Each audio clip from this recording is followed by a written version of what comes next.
Kimia Bobo Tobondeko Ezala Okatia Mabota Nabino, fidèles spectateurs, amis de cette grande émission d'excellence qui est présentée en toute honorabilité, Carrefour Vert et Noir.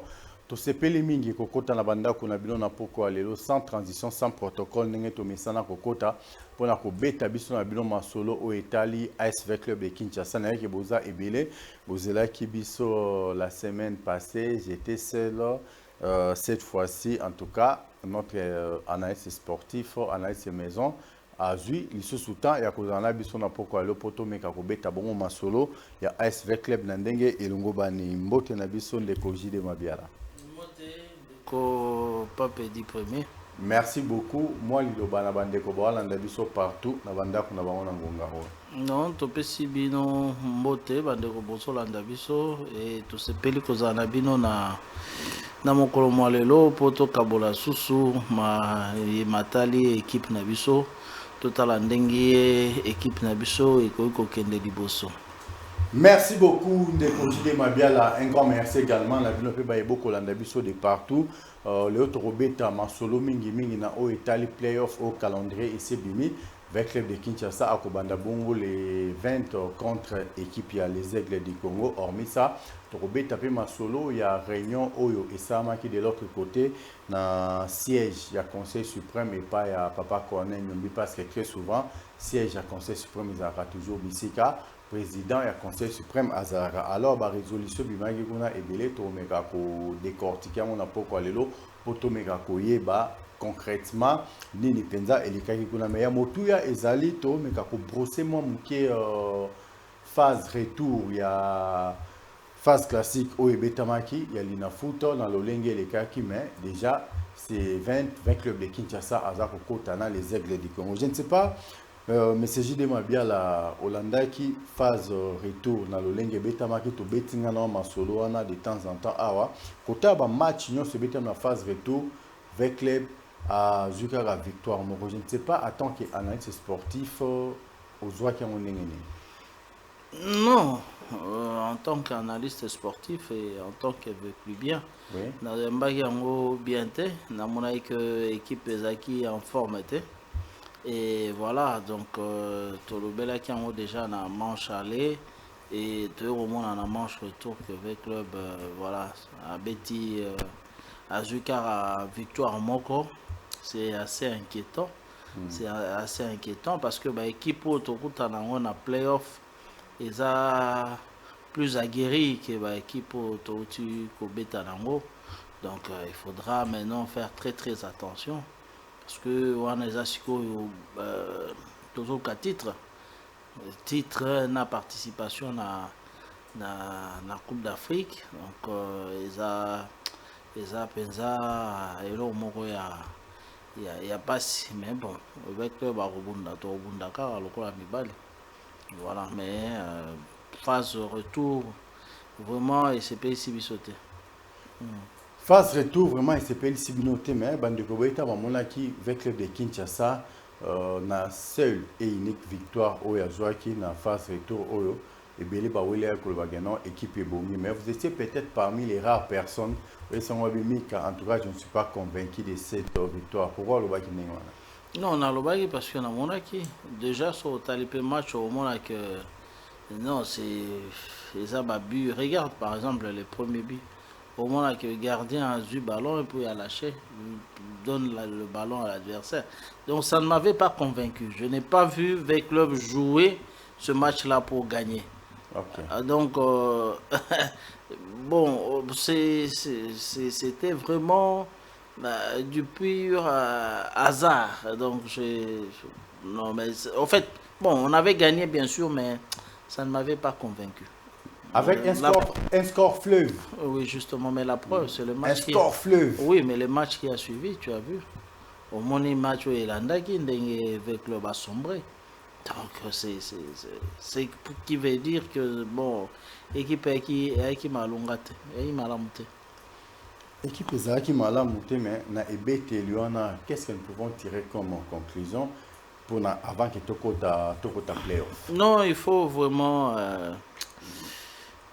Il faut essayer de revoir un peu cette équipe. Hein. Il faut mettre à côté la sous-équipe. Voilà, parce que les playoffs et la plus compliqué parce que on a besoin bah déjà bah équipe au auto nango na poule moko to gagner en côté to gagner en côté les Aigles du Congo Maniema Union ouais donc oui SMP to betaki na aller na retour to ça ne match ni voilà donc aux hommes donc c'est très compliqué. Et puis bon, le DCMP, il faut montrer que prestation na phase retour. DCMP, a quand même à monter par rapport avec club à Mati Penzate. Donc, et ça moins difficile. Si vous êtes allé en face, na pour le Moussou, bah équipe ce sont des équipes que le club aussi ne gagne pas facilement. Aux hommes, on a Lupopoza, Mazembe Zali, Sangabalenda Zali. Donc ça ne sera pas facile pour le club. Ça ne sera pas facile. Merci beaucoup. Ça ne sera pas facile pour AS Club de Kinshasa na Banzi Bomoni Liboso ya Messi analyste sportif Jide Mabiala Umba Mulangina ya Aquafina Ezado Soko ye Nengo kota kaka biso to yambara na Aquafina après avoir conservé Aquafina to retourne quel est votre goût soko melaka mirinda des amba variété non so soko melaka Pepsi P ezali sucré et non sucré en tout cas chez nous on badine pas. Nous profitons de cette occasion pour dire un très grand merci à notre partenaire Pepsi Cola et on to sing na bino bana vers nous surtout les sportifs nous sur playoff yango ezako banda celle boisson et puis pour accompagner bino convenablement na stade partout bokozala ce que ezali Aquafina pour na ko sala lokola entrée et pour na conclure au tali penza goût ce que ezala grenadine ce que ezala ananas ce que ezala orange to pour lingano kaka cola en tout cas Pepsi Cola ezana mirinda pe ezana na ba variété na moi ça sera une chose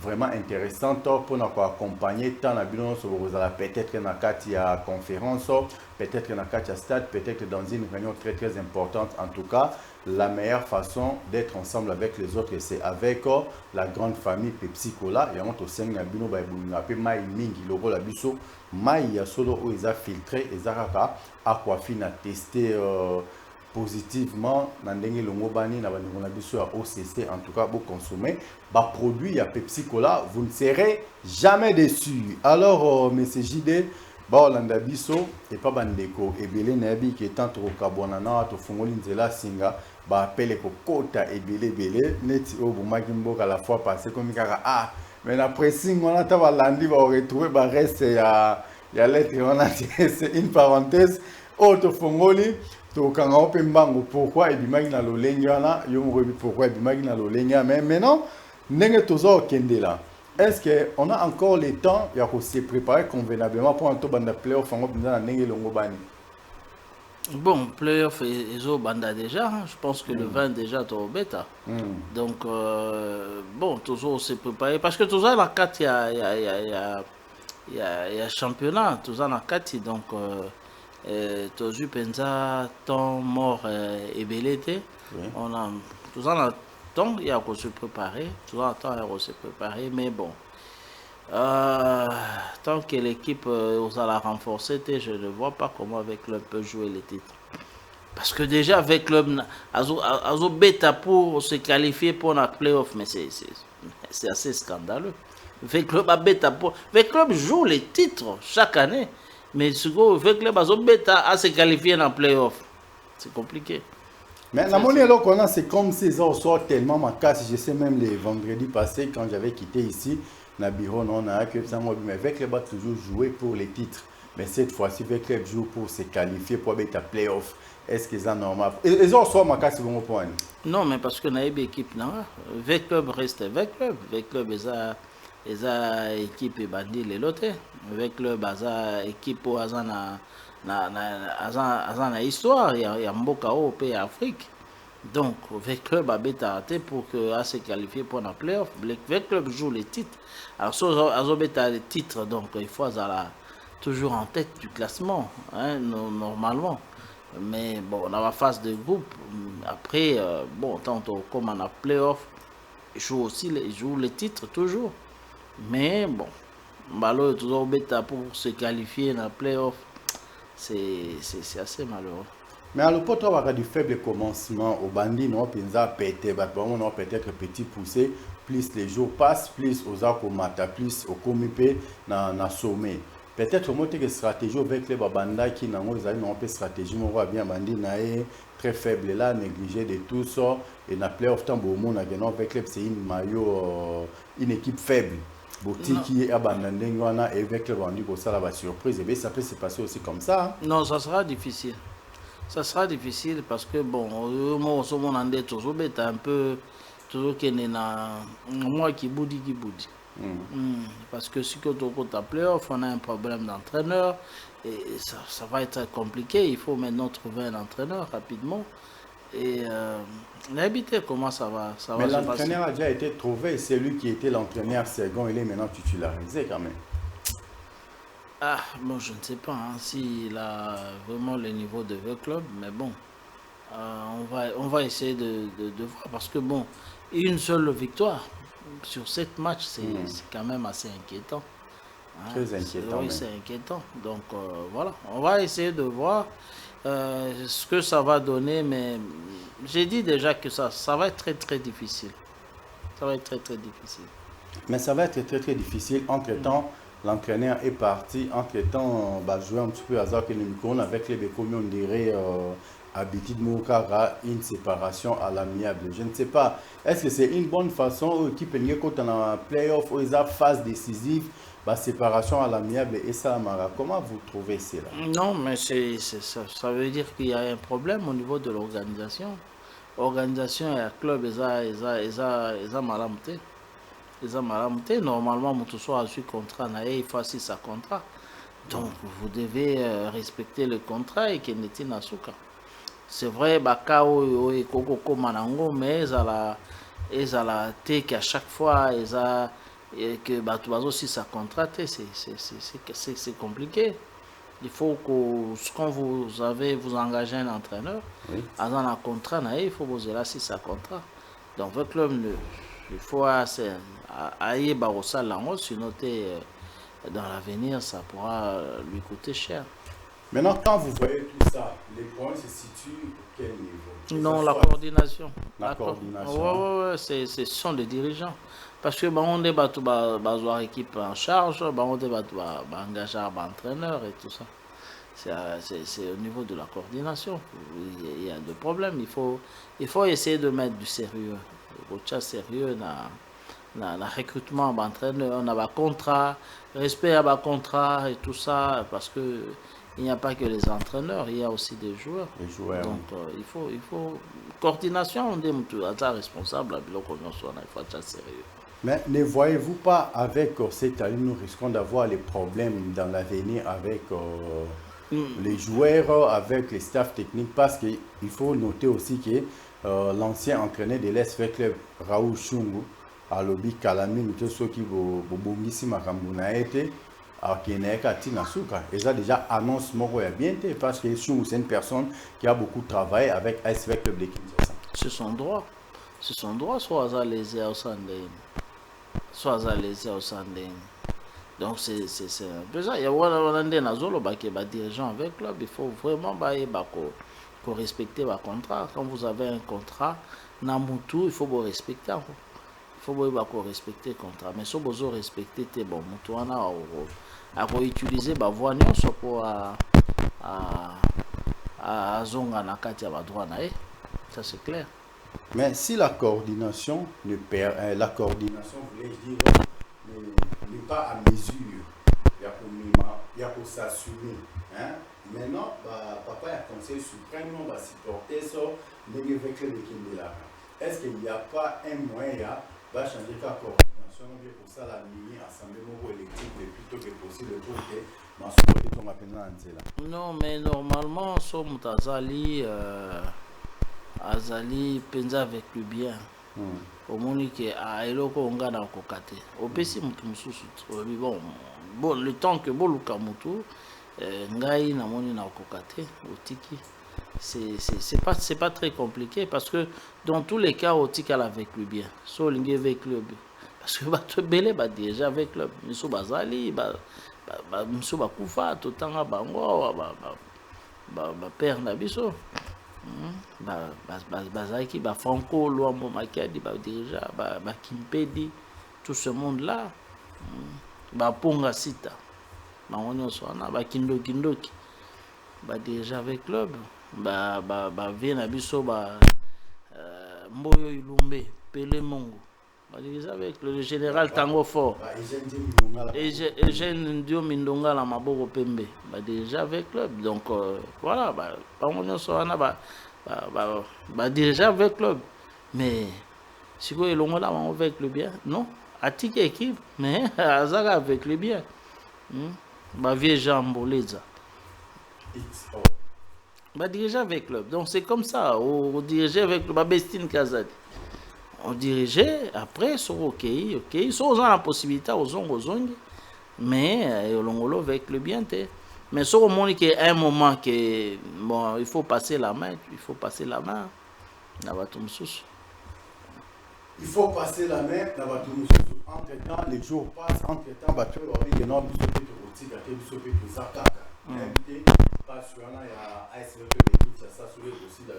parce qu'avec la ligne où vont les choses, on doit se les dire en face. Le talib a résultat écart. De l'autre côté, performance, il y a Mazembe, Balou pour Bossuet consort. Je ne sais pas, dans la tête, c'est là il y a ceux qui vivent dans le coach à ordre, c'est là club soit à ordre, mais à ça à Robimatin. Non, avec club soit à ordre, franchement à Robimatin. Il y a que 3 places là-bas. À Robimatin. Non, moi je prends ça très au sérieux. Il y a un azolo belangwa, non? Avec club azobeta pour se qualifier dans playoff. Bon, comment on peut expliquer ça? Azobeta pour se qualifier, donc à se contenter juste la victoire wana contre Kouya, je crois. Et puis c'est tout. Une famille vert et noir. En plus, non, c'est pas possible.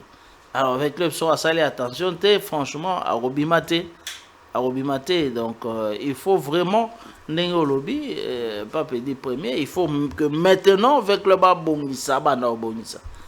Sinon faut bosser dans la Coupe d'Afrique. Ah, mais pour bongissa on fait à l'heure actuelle déjà c'est dimanche, le 21 journée. Et à la 4 semaines, tu comptes déjà en 4 morceaux. Je ne sais pas. Moi, solution, moi, ça, parce que pour vendre, après, il y a en coordination, il peut vendre dans la supporter, c'est parce qu'il m'appelle en PACA. Maintenant, solution, vous en avez foutu des maumés dans le lingue. Non, mais plus, bozo, mais là, et puis, Macambozo, et Zobeba plus. Hein. Donc, voilà, il faut prendre une décision. Maintenant, là, avant tout, banda, playoff, il faut prendre une décision et il faut que. Non, Togo Bandata Sikoyo, mais pour que l'année prochaine, tous en équipe moins solide. Parce que so bo sali bon côté, bon, maintenir équipe n'engé zali, mais tu as 2-3 ans, solution exacte, c'est moins compliqué. C'est maintenant qu'il faut trouver la solution. Total un peu une équipe au progrès.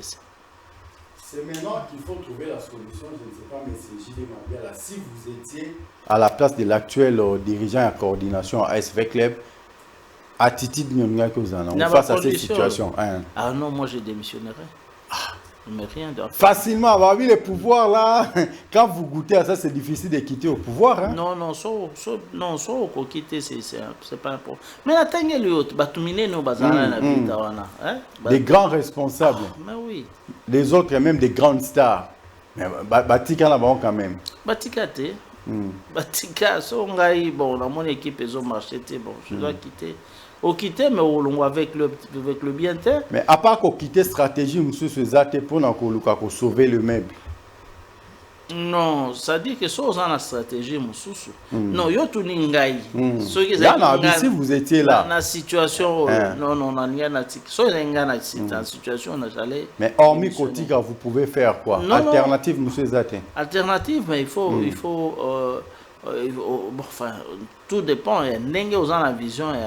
Il y a eu avec club. Mais si il y a vision, il y a eu Kanate sur le terrain. Je ne pense pas qu'il y ait au marché. Il y a un marché alternatif, il y a supporter. Mais bah projet est-ce que tu as un projet aux un projet au pensa projet moko et avec club pour faire développer avec club projet il faut voir mon ango dès les débuts des débuts plutôt donc tant au côté d'une équipe il faut mon andeni au bandi projet malem bendeni au memango place au suki et puis bah tout ça va continuer mais jusque là projet zaté tout le monde était que projet non il y en a pas. Donc, ce qui est comité à Siko est long. Donc, tout le monde à zéro. Tout ça, c'est pas normal. Donc, tout ça, tourniqué. Non, tout ça, mais c'est normal. Il faut que, bon, il faut vraiment avec le club, il faut pas retenir. Il faut un projet. Projet, ce qui, tout quitter, le président a quitté, nous soyez à continuer le projet. C'est comme ça qu'il faut travailler. Un grand merci à vous, M. J.D. Mabiala. Un grand merci également. On a beaucoup de partout. On a vu ingénieur Chrislin Boukananzela, Singapore, a besoin de Pepsi Cola, de Mirinda, de Aquafina comme ça. Et puis ça a déjà posé dans l'agba, mais il a un esprit. Étant dans l'émission, directement, Tindi peut Aquafina na bango. Bon, mais non, maintenant la kimia parce que so meli Aquafina voulais-je dire. Et puis ça rappelle du cœur, hein. Après, l'andissimo Pepsi, l'andissimo Mirinda, vous verrez que ma solo est coquine de Penza. Vrai bien, n'est-ce pas, M. J.D. Mabiala Umba? Oui, je suis tout à fait d'accord. Vraiment, non, c'est vraiment bien. Un grand merci. Maintenant, c'est que nous avons trouvé la solution. Comme dirigeant, actuel dirigeant à ASV Club, la réunion sur la sa coordination, Conseil suprême, na ba supporters au Kimi. To ya mbabino na ba membre ya ba coordination mobimba, to solo ensemble au nom boya mbangana nunga moko particulier après boko ya mbabiso na ba membre sa coordination après. Ba ya mbio yo moko tango ko mba sangisa bino ensemble au Kimi. Est-ce que solution penza ya ko bima na kati ya crise oyo komona na ga nenga foot de maome? Te ozaka passe. Pour ba équipe neti ba vita ba déjà ngo bongo te ba déjà ngo pas sûr déjà ngo yo moko et puis au ça ba résultat ils très difficile. Il faut qu'on associe donc dès que ça on a conseil suprême aux en a coordination aux en a ba supporters trio on a il faut ils à la souder il faut fonctionner normalement et puis bon coordination Mongo et tout ça, mais on peut toujours mettre en place une politique, soit il y a sponsoring, ou bien il y a participation, il y a supporters. Tout ça, c'est possible. Tout dépend. Il y a management au l'équipe. Mais sans cette union-là, ils n'ont pas pour résulter là-dedans. Mais soy déjà yo moko nanu na bande konoza na ba na kati ya coordination hein ils ont aussi maintenant ba vice-président il y a équipe section foot aza vice-président coordination basket vice-président coordination volley and boss bango nyonso baza ba vice-président coordination soki na bango eza osimba te est-ce que ba supporters ndeko simba na bango parce que ba baza ba collaborateur na direct déjà ça ne marche pas. Mais je ne sais pas la situation est divisé entre eux au gagner des au gagner déjà division dans 4 na bino au gagner surtout na ba équipe na biso c'est impossible. C'est impossible, il faut toujours cause à la bomoko pour penser à avoir de victoires. On a vraiment quel que soit le joueur au Sanabon, il faut la unité. Mais maintenant, en plus, vous avez un problème à joueur. C'est très compliqué. C'est très compliqué. Et c'est tout ce qu'on va expatrier, comme ils ont mboka na ba big non, bolantiamo ba droit. On a avec les va courir danger même si on est qualifié. Et ça, que la saison prochaine, tous à la débarquer. Il ne faut pas qu'on que quand on a dirigé, au ticket là, bateau, il y a une équipe après, successeur, au ticket là, on a un problème. Non, il y aura bien des. Il y a gérer si ça n'a pas de problème là, il y a plutôt Makamba bien qui a gérer sur le problème c'est pas bon. Mais la fois passée vous n'étiez pas là, j'étais sur ce beau plateau de Congo BC Vision na senga ki na bandeko au bazar au kamba équipe puis papa na soit conseil suprême s'il y aura moyen peut-être balka intervention à IGF na katia gestion ya AS avec le il faut contrôle et salement l'état congolais bimisa mbongo à subvention cette année bambongo ekotaki belé utaki na CAF notamment la qualification mambo belé nyonso wana Tokyo za ba problème toza nango lelo to monte que so IGF paye à côté na katia maba associé ka IGF au monte que to sali audit général et équipe ça peut faire quelque chose de bien hein? De positif. Mais c'est pas possible. Non, mais n'évitez les besoins là. IGF va savoir pas la place bon à l'été zaka. Mais bon à l'état peut compter la vitesse. Non, oui, mais pour la gestion, oui, pour la gestion et vita. Oui. Pour la gestion et vita, tu as besoin IGF. Gestion et vita, non, bureau de cabinet d'audit et ali. Vita rose en a structure audit ya yemoko. Soit tu as eu cabinet d'audit, pourquoi seulement IGF? Cabinet d'audit, mouton aligné, tu en as, ça fait peur déjà. Alors, bang, ça vite. Mouton aligné, tu en as, ça fait peur. Non. Parce que c'est comme au réunion, au kimi, au kimi, c'est que au senti que mon réunion bébé est quelque part. Non. Non, après, Bossa vite. Non, mouton, oh, Gérard Gimbongo, l'État, IGF, à s'en charger, n'est pas non. Hein? Non, c'est-à-dire que vite, il faut avoir une structure ou un cabinet d'audit. Un cabinet d'audit, ils sont sérieux. Ils sont engagés, ils sont gérer et tout. Bon, voilà. Parce que si les lots vite, ils ont base belle. Ils ont base belle, donc ils ont une entreprise. Donc, ils ont moins difficile. La gestion na bango eza na ba gestion moko bon bureau vite eza wapi ezala wapi siège na bango comment il fonctionne ka ba bureau nango eza fonctionner nini donc eza base belle Tomico Santé ce sont pas des entreprises n'est ba club professionnel. Oui, donc je vois pas l'IGF qu'est-ce que l'IGF vient de faire. En tout cas, Bolandi, M. Jean-Didier Mabiala, Nengalobi, Ngai dans le bac la fois passée, et c'est une intervention à IGF. Vous voyez, on comprend que non, IGF est dans la Moussala Kunate, tout le cabinet, il y a audit pas, c'est ça la passe. Nous avons tous constaté que la surfacturation est tellement ébélée.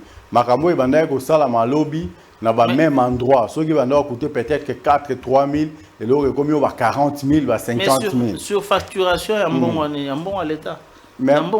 L'État tchakit. Montant l'État tchakit. Il y a une équipe pour l'Afrique. Mais bien sûr, ils ont un forfait. Pour l'État, pour l'équipe participer à la Coupe d'Afrique surtout. Préparation, tout ça. Ils ont un forfait. L'État, ça en est un forfait. Pour la l'équipe surtout. Mais gestion est vite, vite à fonctionner. Non, audit, il y a des bureaux d'audit. Nabi que ça domaine non, mais ceux qui va vécu la clarté. Baketo komeli aligné officiellement. Ba vécu bien so bazo mona clarté, bazo pesa mon équipe na bango. Bango va vécu bien déjà, so bazo tsambona. Non, il y a des structures, non, so bazo mona clarté, bosa ndeni. Bo convoquer assemblée. Au moins, vous convoquez l'Assemblée, vous avez un comité, à Salabino, rapport, il y a gestion. Alors, puis ça notre rapport que non, voilà, na sa kiboy, toko tsayiboy, na sa kiboy. So, au moins, vous êtes d'accord, mais vous vous démettrez. Et ça, c'est compliqué. Avant de commencer à l'Assemblée, tu vois que dans l'Assemblée, très souvent, un rapport fallacieux, très fallacieux même, et l'Arabie Saoudite. Il ne fallait pas commencer d'abord par audit. Beaucoup de cabinets, oui, mais un cabinet, oui. Et ça, là, c'est normal. Bango bazan un rapport na bango et bien autant pour na assemblée, bo pe si so yipe biso na kati assemblée to moni que non, yangote. Na ba auditeur pe moni que non en tout cas yangote tala o biso to za nango ezaboé, ya marge ya boé na boé, blo moto de maîtrise rapé moi mingi. Est-ce que en ce moment-là maintenant on peut traduire les gens en justice, non? Parce que nous risquons avec cette allure et puis qu'avec les bandeurs voyager dans un jet privé, qui ne dit pas peut-être que jet privé, tu vas voyager dans un vite. Il y a des explications, venez demain, nous allons résoudre ça après demain, tout. Pan, si on a une réunion, et au ça que non masolo sili to kimi et tikali pe na muto avec les mais justement tant que le club a continué cause à la asbel on a toujours un problème surtout côté le problème à gestion je vous assure que tant que le club a continué cause à la asbel on a toujours un même problème. Mais est-ce que surtout comme une société tu as nous a subvention tu auras dans l'état va forfait au problème bon mais la société bien sûr mais entreprise elles ont été subventionnées par l'état non privé les entreprises privées tout dépend du secteur où l'état est subventionné.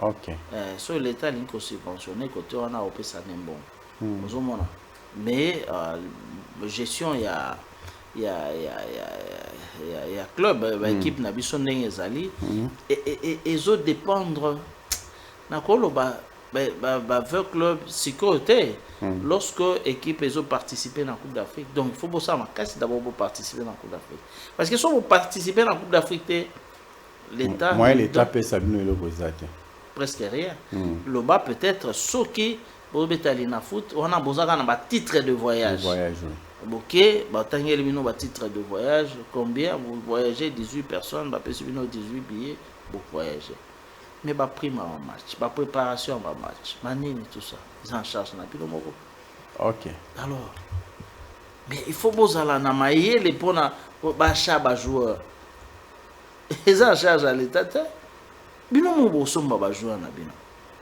il y a une équipe bundara tout près qu'en Afrique. En Afrique parce qu'il au moins ceux qui a sali makasi l'état déjà a opé un bon à participation ça c'est clair hein? Et puis il y a aussi la CAF a opé ça plus aux avancés plus aux football oui et maintenant tant au Simbi Masolwana actuel dirigeant à SV Club, il a toujours dit que non, sur une moto l'équipe Makasi. En tout cas, moi je suis prêt à démissionner. D'ailleurs, j'ai ma lettre de démission dans Katia Poche Langaï. Langage, je ne sais pas, attend qu'un connaisseur, il y a foot, un amoureux du foot, un analyste sportif, aux aura langage, parce qu'il y a un vendika, on a lettre en lisant Katia Poche avec à moins de ne pas en Robinson. Il faut même ça là. Oui, parce que c'est clair, non? So lobby, non. Toi, le bar mangungu, tellement à ça à poser acte pensate. Toi, le bar non, so bo célébrer na démissionner. Non, non. Ça pour ça au démissionner. Parce que ça c'est la énième fois le bar qui na lettre à démission na poche. À tout moment na robinisa. Oui, mais je pense que soit ça pesant la poche au bimisa, on y a bimisa. Parce que la minute et le mot est empêché à Bimisa. Lettre. Donc vous êtes d'accord parmi Bateau Balbi qui est dans le Rosara na poche avec sa côte Sara le Bora Bimisa. Mais c'est clair. C'est plus simple, non? C'est plus simple. Bimisa et puis bon, Batangi Balbi que non, au démissionner, OK, et puis bon, tout le monde soyez. C'est plus simple, c'est pas compliqué. C'est pas compliqué. Donc on a poche pour Bimisa lettre à démission. Dans l'histoire là, il y a lettre à la poche évidé dans Ramba la mort. Non, ça pour nanga ça pensa l'isolo ko betate parce que ça la poche na yo moko. Bon, si ko elo nyozo zanga ko kotsa lobo na poche, bakangi lo boko, non? Ça veut dire que non, kotsa lo boko Bimisa tiens na mesa et puis on va discuter c'est tout. Batangi lettre no ba moni que bon, yo moko démissionner. Et s'il va prendre acte, c'est tout. Bah, lettre à démission, hein. Vous avez écrit, mais nous avons constaté avec regret et tout. Tout à fait. Mais il faut présenter d'abord. Au présenter lettre non à démission, et puis, bah, au bazar, censé avoir une lettre, on va tout attends, tout le monde, mais ce n'est pas le moment de démissionner ou de rejeter ni nayo. Mais bon voilà c'est ça on continue dans l'équipe qui tout ça l'assemblée avant le mois ou on présenter son rapport avant au long donc c'est comme ça et ça que yo koko bando ça va tout que non na lettre na démission na poche bon so za nango obimisango quand faut ça biso quand est comme on a poche déjà si vous obimisango quand il faut non. En tout cas, un grand merci à vous, monsieur J.D. Mabiala. Aux alentours la poche, mais au Robimisa Yango, quand. En tout cas, bato baza censé ya ko recevoir lettre wana ya démission baza zelango maboko polele po ba accepter avant même que au déposer maboko na ndo ya déjà bazwango kambala moko ba avec lui non voilà il a démissionné au akoki ko continuer ba affaire ndenge continuer ki ba affaire ya mama Bestine ba papa Eugène Joe Mindunga la bazali ba Denis Kamba et Timbumbu bazali ba Lambert Moussa Assani baza tellement ebe ba vécu bien ok non ce qu'il est on est quoi na mesa sikoyo ba bazwa pe relève wana ya kosala na amour ya ki vécu bien ba kosala parce que toi ba voice mususu mutazo ba yemo non en tout cas moi je ne suis pas le général Tango Fort il était en fonction tout mais so déjà on dit qu'on s'est comparé à tout moment na mutumoko longwa kalaza même pas comment on appelle ça? Aza même pas mutu oyo outi kolanda oyo atikela kyo et bon même pas prédécesseur na yo. Est-ce que yo faut se référer na mutu à l'état kalato ko se référer na mutu faga bagano je ne suis pas madame Bestine parce qu'elle est ministre et tout comment qui tanga Tango Fort alongwa na kala. Est-ce qu'il y a ba échappatoire moko ya normal tout ça anormal? Déjà normal tiens. Autant à Tango Fort quoi. Tango Fort a fait son temps dans le club. Il a fait son temps, Tango Fort, il va supporter, on va juger. Là, on a ça avec le club et tout. Mais ils ont été pendant au cité général Tango Fort. Non, pourquoi? Les choses graves déclaration, ça m'a dit que papa conseil suprême. Non, ils ont le droit, il y a le bandengwana. Yo sala oya yo, parce que Tango Fort a salaki oya yi. Oya monagi ki akukaki a salaki. Et les lots a koko défendre. Place a réussi ça qui na place a réussi ça qui était mais yo te mto au juger yo pe sala yo pour le bagage place ni no réussi ça na place ni réussi ça qui était surtout au bando comparer parce que bon sinon bando zaka ndengwana la comparaison n'est pas raison non mais au comparer peut-être au comparer hein mais non c'est pas bien. Et ça, il y a bien. Yo l'accent oyo yé kosala. Et là on y sali vision na yo pour avec club eza nini parce que tant aux équipe pour avec club. Tant on faut terme ça yo jouer équipe avec club non. Tant on faut peut-être jouer équipe avec club, c'est pas justifié. Alors que non bon voilà, il faut na somba ba joueur, il faut engager bon entraîneur, il faut na sala jouer, voilà non. À bandit politique voilà Azui Bibey d'abord Bibey après Bibey est décédé to continuer ti au Zouadani Ibenge donc voilà tout ma coach donc il a engagé que des grands entraîneurs donc voilà yo bandoria pour se comparer na c'est pas normal. Parce qu'après Tango Fort, c'est Bestine Kazali. Oui. Bon, alors, si on se compare à Bestine Kazali, pas Tango Fort, parce qu'il y a Zaki, on a attiré la équipe. Donc, on a attiré la équipe. Bon. Et on se compare à été. Peut-être que les noms, il y a tout le temps nous comparer à Tango Fort. Non, mais c'est les Amabé qu'on compare à Tango Fort a fait son temps avec eux. Asali oya kwa osala nyoso ezaki réussite pour naé mais asali ya kwa osala avec le bien de ba juger est-ce qu'il travaille qui bien est-ce qu'il travaille qui bien avec le bien ba juger mais yo poye sala oyo moyo okosala parce que aujourd'hui tu es avec le obi ke équipe wana ekozana eza ba problème obi ke équipe wana eza na besoin ba joueur eza équipe wana eza na besoin ya boye eza na besoin ba titre mais siko yo sala ndenge o monique pona ni ndenge na kosomba ba joueur ya valeur ndenge na kozwa ba titre ndenge na kosala boye yo sala ndenge wana mais bon après ba rejuger yo so yo sali bien surtout.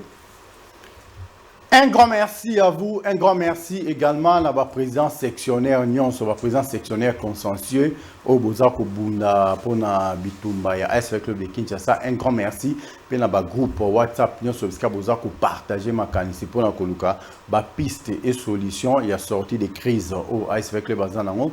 Maintenant on sait que ça ne sert pas beaucoup de conflits inutiles, ça ne sert pas à finir ezala, en tout cas bozala comme responsable, notamment que ça là échange, choc il y a des idées et ça la raquette to me trouver sorti moi bien mais ceux comme na kati ba groupe WhatsApp injure entre vous des histoires comme ça on est quoi amener nango et loko moko te to solution moko te au sein de l'Est Club de Kinshasa. Je tiens déjà à dire na bandeko oboti kokota tout de suite là na banda kuna bino que c'est 20 déjà 20 avril 20 club azao kota na première journée na ya playoff yango to sengna avec bien nyonso tant ya distraction ezala lisusu te tant ya conflit ezala lisusu te battons-nous parce que nous sommes dans une phase décisive yango bokomona déjà na ba prochaine émission tokozongela komemela bino ba séance ya ba entraînement peut-être ba coulisses ya mikie boye ba évolution équipe ezandeni parce que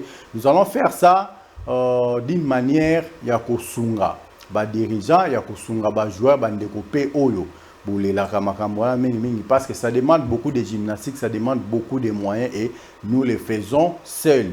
Maintenant au moins que tous un partenaire très efficace au Pepsi Cola azako accompagner biso na variété nyonso bomoni ya Mirinda na Pepsi na mesa topé ya Aquafina avant omela boisson sucrée, en tout cas moi je vous conseillerais toujours bobandarana na Aquafina et kozala bien ko stabiliser nzoto na ndenge longo bani là au moins oki kozwa siko soki Mirinda na yo soki Pepsi na yo Mirinda ezana baguna ngoso Pepsi boebi ezaka na gumo kwa kola mais il y a les sucrés et les non sucrés. Mirinda pe non sucré ezali okino ko melango pona ko assister à la séance ya ba match ya ASV Club na ndenge longo ba pour ko assister na ba match ya ASV Club na ndenge elongo bani yango mwana ve ya nyonso biskanyo so bozwami soko ye obiga non le très cher Saint-Père Papidi premier Mika Ilunga asenga biso to melaka ka Aquafina asenga biso to melaka Pepsi Cola to Mirinda pour nzoto ezala penza en forme mais c'est JD tozokende muke to libéraux to fongola nzela ya singa to permettre pe na bandeko nyonso bazana makanisi ya kopesa na o etali playoff ndenge ni toki ko entamer yango je ne sais pas attend que vrai vécu bien surtout meka kopesa on est 3 minutes pour omeka ko solola yona bandeko ba landa biso na ndako ka ko esa bango ni na ngonga o non nalobaki yango déjà bon ezaka makamoko tozozongela to solobaki déjà que il y a un problème entre le comité du Conseil suprême, la coordination des supporters. Donc, il faut qu'il y ait unité en Ezonga. Déjà, na sens wana tolobelaki. Et puis, tolobelaki que il faut le club il faut joueur, il faut un joueur assez aguerri, un joueur au bazan na talent makasi pour affronter échéance et puis défendre la couleur il y a Vita. Il faut pas défendre correctement la couleur à Vita. Donc aussi il faut équiper la management parce que le club ça fait quand même depuis 1935 le club 90 ans 90 ans donc c'est toujours on a été que changement les alliés dans la gestion à Vita problème. Donc il faut quand même gestion assez professionnelle. Ils ont vraiment gestion et à Malonga pour que le club quand même ait évolué. Ils sont des joueurs nandé nangomoko et voilà ils sont équipement terrain et entraînement avec club il y a mon quoi consommer ils attaquent que mutabi msambon na poche na et après attaquer le club non que fait club il y a mon na bon na sombi. Donc je pense qu'on doit arriver à ce niveau mais pour l'instant il faut d'abord besoin que ça un peu unité à niveau coordination conseil suprême na bas supporters et puis pour la playoff en tout cas il faut qu'on revoie joueur. Il faut qu'on revoie joueur. En tout cas, il faut qu'on ait ceux qui vraiment remplacer les joueurs dans le compartiment, surtout l'attaque. Mais Nalanda qui une personne que vous connaissez très bien à travers un groupe WhatsApp. Il y avait club, c'est le président Sami Sakrochi Mangama Chamoumeno Abi, Toti Kako épargné Bampaka. Parce que na Bampaka pe baza complice na makambo oza koleka enseignet moment na kati ya kibabi bango fa ki baye ba ke non ndenge baturk baye deal eza ndenge nini et pourquoi baturk baza ko imposer ASV Club monsieur Mamadou. Comment M. Mamadou et moi qui kozala aza ko protéger ceux qui ba droit ya ba turco yemoko azali kuna au profit de l'ASV Club de Kinshasa. Une personne ne peut pas être juge et partie. On les a au président Sami Sakrochi Mangalobaki. Non, on les a Sami Mangalobaki, mais est-ce que c'est un rôle il y a Conseil suprême? Je ne sais pas. Pour Bangonde Bayaki na ba turc, il paraîtrait. Conseil suprême. Il paraîtrait. Baronde Bayaki na Batuk va présenter na M. Mamadou. Non, ça, je ne pense pas. Bazoua qui Batuk à moi na ba conseil suprême. Je ne sais pas. Mais non, je ne pense pas que ils à la faute il y a conseil suprême parce que Bino temps besoin gérer. Il faut autant un contrat bien. Il y a partenariat. Au moins même à table en pakabat qui na ba mais bino bat bozo gérer au quotidien. Il faut boter là. Contrat au boye nango ezandeni. Ce contrat est bien te bolobi que non l'assemblée bolobi non contrat au biso to examiner ngo comment ni contrat au ezana bambeba. Mbeba boye. Na vita et aussi mbate. Pour vous exprimer. Parce que oui, paraît que les bampaka vraiment regretté. Il y a une lettre au va présenter qui sont mettre comment on a ce que lettre wana. Et on a au caché Marambouébé, mais une lettre qui a fait près de 2 ans maintenant. Comment est-ce qu'il y a derrière mine de vos découvrir que lettre on est Zaki, la Bambéba. Avec les besoins ni numéro de juriste, c'était un bureau de juristes. On va qu'on attend, il y a qu'à examiner lettre. Si je ne me trompe pas sans pour autant vous interrompre, je crois peut-être que celui Madame Bestine. Madame Bestine, c'était à cause de ça, c'est une juriste. Hein? Oui, Madame Bestine. On a examiné très bien partenariat, mais bon, vous avez chance. Vous avez chance. Vous avez aujourd'hui, vous donnez raison à Madame Bestine. Non, mais déjà, on a déjà raison à ok. Bien sûr, on a déjà raison à non.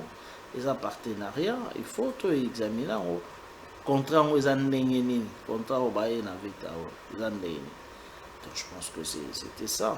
Mais bon, on n'a pas été suivi, elle n'a pas été suivie. Bah, tu vas lui dire, ah non, on va tourner la vie au stade et tout. Tout le monde est stade en hôtel. Tout le monde est stade en hôtel le 20 avril 2025. Dans le stade de Martyr de la Pentecôte, à 15h30, avec club les Aigles du Congo. C'est notre dernière question. Je ne sais pas. Tobetina les Aigles aller-retour. Tout ce qu'il a gagné dans la phase classique. Non. A gagné biso na match aller, na match retour, tout ça lina nil et tout ce qu'on a playoff. Et sur total saison passée, Tobeta qui n'a eu 4 matchs, 2 matchs nuls, une défaite, une victoire. Maintenant, je ne sais pas de tout côté na playoff A. Non, mais déjà, ils avaient une équipe facile avec le Bézaté. L'équipe n'a monité équipe facile. Avec le doit jouer les tout pour tout. Ah, mais bien sûr. Avec le Bazaïe aussi. Contrairement à Mazembe, par exemple. Mazembe a déjà Don Bosco, donc Aza déjà bien. Daring Aza les Aigles. Azana Rangers. Peut-être que Rangers pena Daring ben a accompagné kaka. Non, les aigles. Hein? Non, au moins les bases famille moko. Mais bisope famille la so Kouya Zali, Manye Maïnyo Zali. C'est notre famille. Non, est-ce que Kouya Zali? Oui, Kouya Zali. Non, Kouya Zati. Kouya Zati. Il y a Kouya Zati. Mais Manye Maïnyo aujourd'hui, Manye Maïnyo Azobeta. A commis bête noire avec les. Azobeta pour que se qualifier pour la Coupe d'Afrique. Azobeta pour se qualifier dans la Coupe d'Afrique parce que déjà Beta est phase de poule. Donc Azo se qualifie, Azo Linga, il faut Azonga dans la Coupe d'Afrique. Manye Maïnyo, il faut même pas compter sur Manye Maïnyo. Aza couleur avec club, mais. Azobeta pour l'avantage des personnels. Non, Azobeta parce que Azonga la Ligue des Champions. Ça c'est clair. Ça c'est clair. Il faut même pas eza susu ndenge Maniema Union kala ezalaki te avec club aza en tête et Maniema Union aza wana mpona koepole non Maniema Union lelo regarde un peu écart ni ezalaki entre avec club na Maniema Union. Maniema Union ça si ça qui kala azali déjà qualifié donc na playoff osa ndenge moko Maniema Union azobeta pour que en tout cas soit aza na titre te et il faut appeler la Ligue des Champions. Il faut mettre la Ligue des Champions. Donc, c'est ça, il ne faut pas compter sur Maniema Union, ça c'est clair. Un grand merci à vous, M. J.D. Mabiala. Je ne sais pas de l'autre côté, ingénieur Christian Mbouka, Nanzela, si Jordi Kalonda est là, beaucoup de bonissés, déjà, match, Moko Tomi Baleto, Côte Sabavek, bien déjà, na Katia bien, parce que, na retour, na plateau, tout ça, au fond, déjà, Nanzela, Singanga, il a anticipé avant de libérer. Mais c'est J.D. Mabiala, je pense toujours à mon frère et ami, tonton Mabiala. Joe Mabialos, en tout cas, de très loin. La Peso Ambo Tebele, je salue également Madame 0033, Sylvie Honorine Mabiala. Toi-même, tu sais, en tout cas, Bambo Tebele, Bissiganyo Soboko Landabiso, Nangonga Oyo, mais c'est Jean Didier, votre mot de la fin, si vous avez une ou deux personnes à dédicacer comme ça, on vous libère pour que Bissotoko t'a déjà. Nakatia pour Tanana ba supporter Snanzela à Singa. Non, en fait, souhait na biso zaka que émission de tout ça là en gros. Oui. Et que bah dirigeant Balanda quand même. Bah dirigeant Balanda parce que tout ça là on pone avec club. Oui. Ça on pone avec club donc Balanda et analyse na biso et bah mais un peu ko chango en pratique. Parce que l'équipe avec club n'ont pas se présenter les lots ils ont vraiment image avec club. Ça image avec le BT donc toujours ébatté toujours banga ba match nyos match bateli bino toujours comprendre TV club incapable à aligner 2 victoires c'est pas possible sur 7 matchs c'est quand même incroyable donc to lingi que équipe est bien et biso to mesala na ba victoire. Donc, bilo mingi ya tradition invicta ezomona sauté batombo ezomona nyon ce qui est derrière sala ka bobungisa ba tradition ba nzombo ezonga ndene bon ils ont moins compliqué donc c'est un peu ça donc ba comité ba meka un peu koyo karapé ba émission c'est pas pour rien que tout ça là mais ça pour que équipe na biso avec club ezala quand même ekende liboso. Donc c'est tout ce que je peux dire pour Kwalelo, mais pour le reste, total à venir dans deux, trois personnes à saluer avant que nous puissions vous libérer. Oui. Donc voilà, je salue tous les Véclubiens déjà, ceux qui me suivent et ceux qui nous encouragent. Il y a Osaka analyse, émission. Et puis je salue aussi tous les dirigeants. Il y avait club qu'ils mettent aussi de moyens pour que le club aille de l'avant. Je salue aussi ma famille, la famille Mabiala. Et voilà. Et vous aussi, Mikaï Lunga et toute la famille Lunga. En tout cas, ça me va droit au cœur, monsieur J.D. Mabiala Umba. Un grand merci. Na bande konyo sobo ko landa biso de partout na yebi nanga déjà na ngonga OK. Na ba mesa biska bozwami. Ba Pepsi Cola ezana ba Mirinda ezana pourquoi pas Aquafina P et accompagner bino. Alors ingénieur Christian Mbouka, si tu es prêt, tu as un extra match moro peut-être avec club Darren Club Motema Pembe avec club Maniema Union. Comme ça, tu rejoins pour la suite et la continuité de cette grande émission d'excellence qui est présentée en toute honorabilité. Suppose les 2 derniers matchs avec les Soporocha Kouya, Soporocha Rangers, match Oyo Sepeli Nango, ingénieur Christian Mbouka, Oche, comme ça, tu libéré, mais c'est Jean-Didier Mabiala Umba. Un grand merci.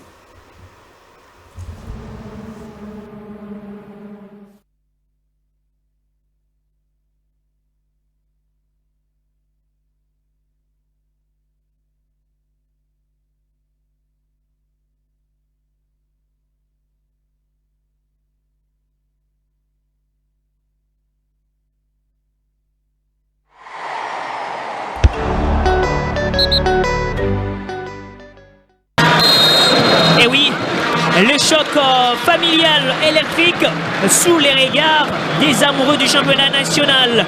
L'Hélico Cash Ligue 1 Vita Club Maniema, c'est une histoire des familles en plein conflit. Malgré cette situation, la famille est sacrée et elle reste indivisible. Indivisible, mais elle ne restera jamais en amitié indissoluble dans cette rencontre parce que là, il s'agit des intérêts personnels. La longue balle, les nommés Louteladio pour Bala Titan. Bala devant Boko. Bala qui va tenter peut-être de soutenir Boko. Le centre de Mbala. Le second poteau. La mortier de la poitrine et c'est très propre de la part d'Abayomi Aïla. Il plane encore dans les esprits. Et la pression du public parce que. Oh, Kitambala! GFT Kitambala! Quel bonheur exceptionnel de marquer dans un tel match. Il a profité parce que la défense de Vita Club est restée passive.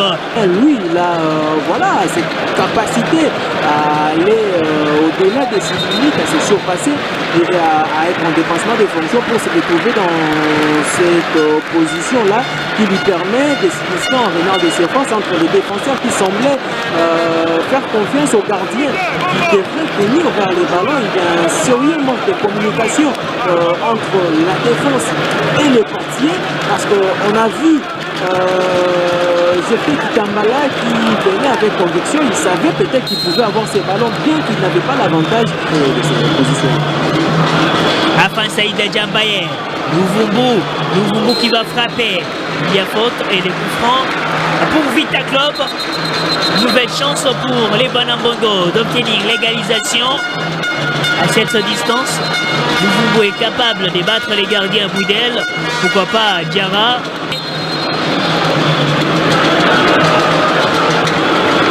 Seigneur Diarra. Diarra qui travaille. Monumental. Diarra Seigneur qui réveille l'ambition de son club. Oh là là.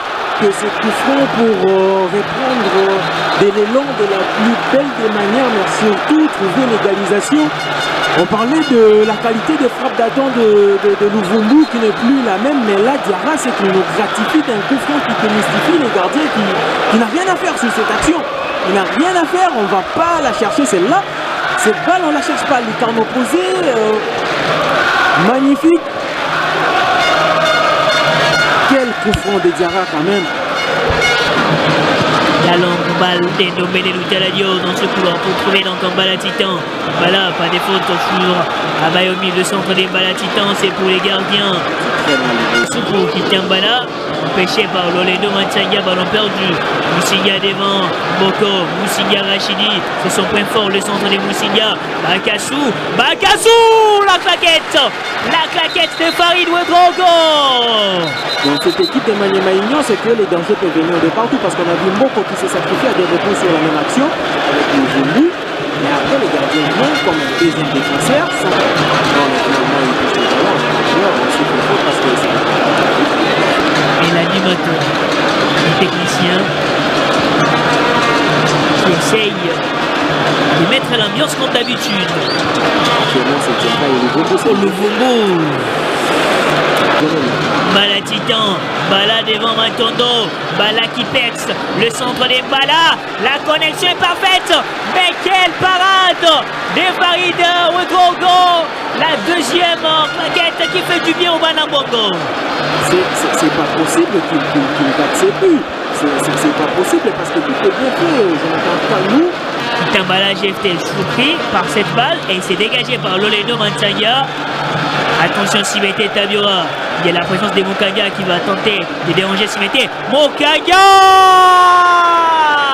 la balle n'est pas donc cadrée.